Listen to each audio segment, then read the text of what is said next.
Is it a gigantic icy rock or possible sign of an alien intelligence?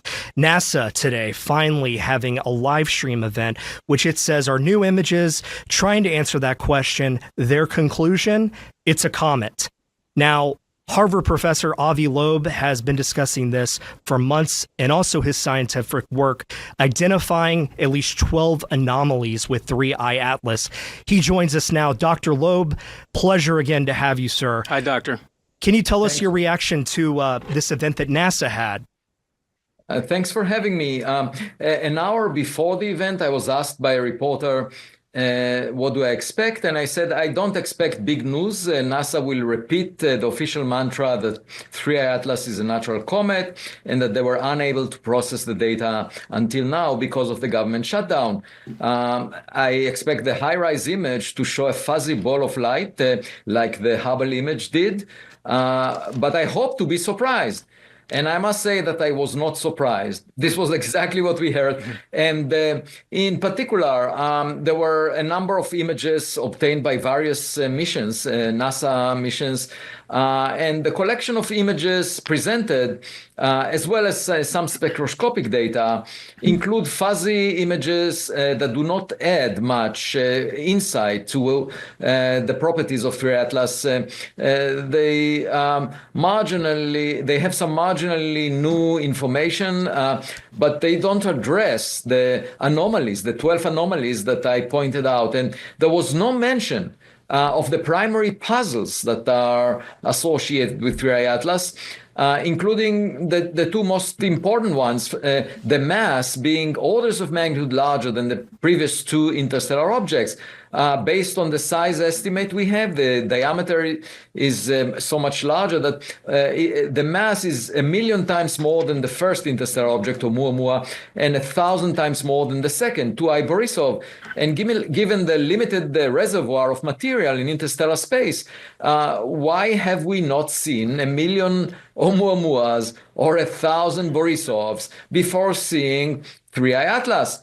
That's an important question that they don't even mention. Also, the alignment of its trajectory with the plane of the planets around the sun. You might say that's a rare coincidence, but that's what made it an easy target for so many NASA observatories, and they should have acknowledged the coincidence, the unusual, the puzzling fact. The point is that they are driven by the desire to say, it's a rare object, but it's pretty much similar to objects we know about. There is nothing really surprising. And what I would like them to say is a completely different thing. I want them to say, well, we know about comets in the solar system, but this one has a number of puzzling properties, and that's what makes it a very interesting subject for future research, for us to figure out those things, because we don't understand them. Why is it so difficult for scientists to say there are things we don't understand? They just want to pretend that it's similar to what we've seen before, rather than emphasize what we don't understand.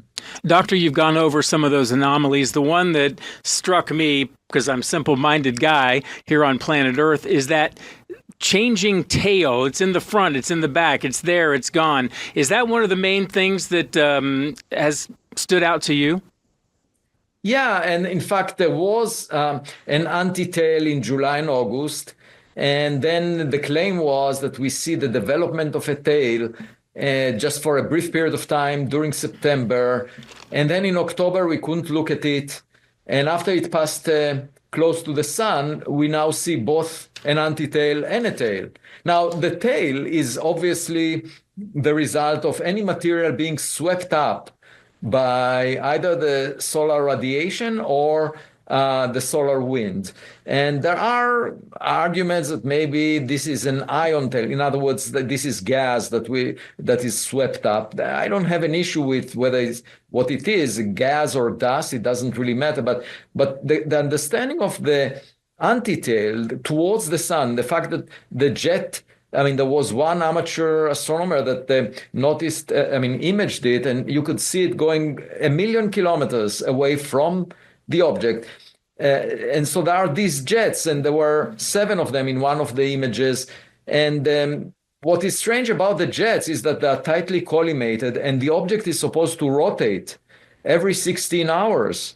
So then the question is, why isn't that rotation smearing the jets? You would expect the jet to be sort of wiggly, where it points in different directions at different times because of the rotation of the object. We don't see that. Again, a puzzle needs to be explained. I'm not saying that necessarily demonstrate that we're dealing with thrusters that are technological or anything like that. I'm just saying there are aspects of this object that are puzzling. And why not be curious about the puzzles rather than be arrogant about our expertise in recognizing comets, which is, it's the opposite of what the public really wants to hear. Avi, I want to ask you real quick. Coming up in a few weeks, there's a new film coming out, a new documentary called Age of Disclosure. No, it's actually tomorrow. It's actually tomorrow. Thank you. We'll have that corrected. But again, Age of Disclosure coming out, and the topic of conversation with UAPs and the government's role in that. Now, I want to ask you, as far in as we are into the second Trump administration, what is your read for the temperature right now with discussing UAPs? Do you feel like there's progress being made? I mean, I know that Representative Anna Paulina Luna has been working very closely with you on this topic, but do you feel like we're going to be having a closer resolution to answers, and that whistleblowers can come through to have the protections to talk about what they might know that is of national security and American interest? Yeah, so the answer to your question really depends on what is out there, whether the government has important information that the public doesn't know about. And if it does, my sense is that we will get closer. These coming months, there is a good chance we will get closer to learning more about it. But there is also the possibility that there is not much there, that in fact the material retrieved from crash sites is related to crash sites of technologies produced by adversarial nations, and that's so there was a cover story invented by the intelligence agencies relating to that as alien technology, just to hide the fact that we know much more about adversarial nations than we want them to realize. So the question is whether it's a cover story for just human-made technologies produced by other nations, or we actually have recovered craft that were produced by alien technology from outside the solar system. And I don't know the answer to that because I haven't had access to any such data. If it exists, I think we will get to it. It would be impossible to hide it forever. And eventually, we will find it. We will find materials like that. We will find new objects coming along. We would detect interstellar objects that are technological. There will be no way. It's just like the Vatican was unable to hide the fact that the Earth moves around the sun. Ultimately, it was revealed. And the Vatican apologized and said that Galileo was right. In the same fashion, I mean, it's a delay tactics. If they have something and don't want and hide it from the public, it's just a delay. Eventually, we will know about it. That's interesting, Doctor. So you think eventually human beings will be able to positively identify intelligent life out there somewhere, somehow? Yeah, I'm confident about that. I think it's arrogant also to think that we are the most accomplished technological civilization. And it's our duty, it's my duty as a scientist to search for that rather than say we know the answer, it's very unlikely, or there is no point in investing funds and let's just search for microbes. I think we should invest similar level of funding in the search for microbes and the search for technological artifacts. But NASA right now is focusing on microbes and dismissing the importance of searching for technological signatures, at least in terms of the funding that they allocate to both tasks. Avi, I want to ask you too, with this journey that you have been on, in particular, the last few months with 3i Atlas, what do you feel like the broader conversation needs to be having in the halls of science among professionals like yourself, to where what's next for how we discuss these objects?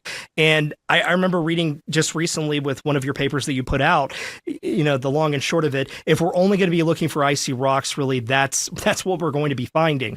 But what's the discussion that needs to happen in science moving forward based on it's where we're at? It's very simple. Just like AI systems are as good as their training data set, I'm suggesting that people who explore objects in the sky should have a training data set that doesn't just include icy rocks, but also includes technological objects. Because we launch such things, and we know about 100 billion stars in the Milky Way galaxy, 10% of them having a planet the size of the Earth, roughly the same separation. And therefore, it's completely reasonable to search for things that we produce, but also things more advanced than we produce. And if you include that in the training data set of astronomers looking at objects entering the solar system from interstellar space, we might find it. If you just include comets, they will always talk about comets. Doctor, real quick, we're almost out of time. If and when, I always ask you this, will we have a final decision on 3I Atlas? Oh, I think by the time it gets closest to Earth, on December 19th, just before the holidays, we should have a flood of data by then from ground-based telescopes and the Hubble and Webb. So, then we will pretty much know a lot about it. So not much longer to wait for, and let's just hope we don't get any unwanted gifts for the holiday.